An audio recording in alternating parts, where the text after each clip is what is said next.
two players collide on a field in Australia, and both are pretty banged up. No big story is made of this incident until 3 months after the fact, when one of the players comes up with an eye infection. With it, he starts experiencing shooting pains in his head. So he goes to the doctor like any sensible person would. Come to find out, the doctor discovers something pretty unique causing this pain. It's the other player's tooth lodged inside of his head. This happened upon the collision, and the author of this article was the Associated Press, with the article entitled "Tooth Embedded in Rugby Player's Head." It was written July 17th, 2007. Some might say that rugby is just too violent of a sport for any average person to watch. But then again, what sport doesn't have its particularly gruesome injuries from time to time?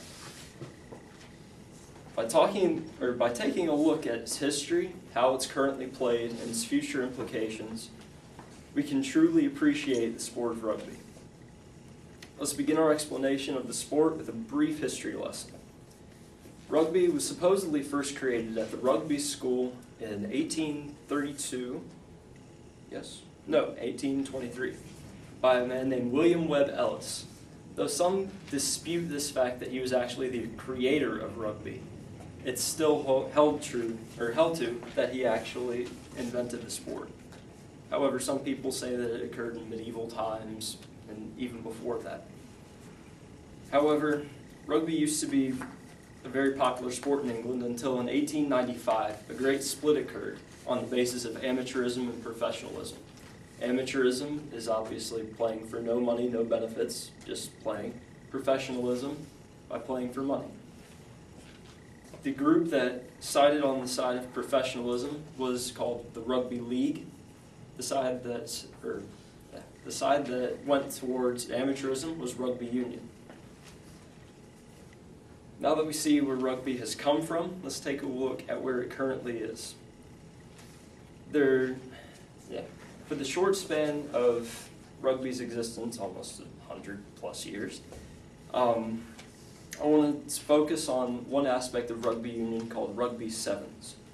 It's pretty unique in its own respect, but it does have its own special little quirks that make it special. Vital parts of the rules called the law include the field size, team scoring, and a couple extra things. The average rugby field, called pitch, is 100 meters from goal line to goal line. It's actually 144 meters from end line to end line, and 70 meters wide. That's approximately 110 yards from end line to end line and 75 yards in width. Scoring: a try is 5 points and occurs when a player takes this kind of a ball and literally touches it down in the in-goal area. The person afterwards then goes back 10 meters from where the ball was placed and kicks it through the goalposts. If this kick is successful, it's called a conversion and is worth 2 points. Other ways of scoring are drop goals, which is basically a drop kick into the goalpost, and then penalty kicks, which are assessed after a penalty. Obviously, with rugby sevens, there are 7 people playing. 3 forwards, which are the equivalent of football's linemen, and 4 backs, which are more or less like quarterbacks, wide receivers, and running backs.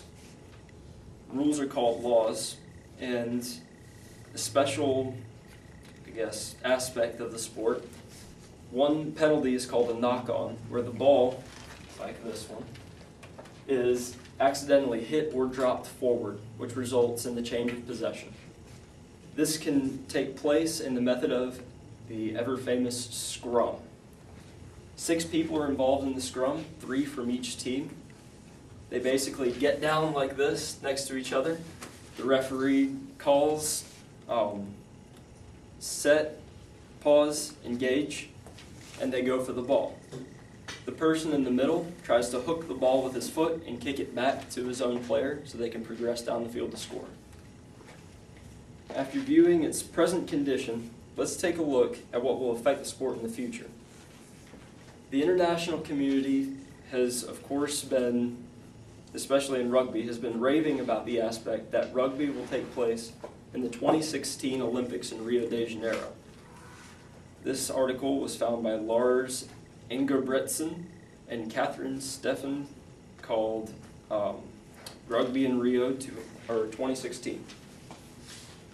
The scope of this sport is pretty much to anyone who likes a fast-paced game that just keeps on going, because there is a running clock. However, as it's become internationally known, hopefully many people will begin to watch it.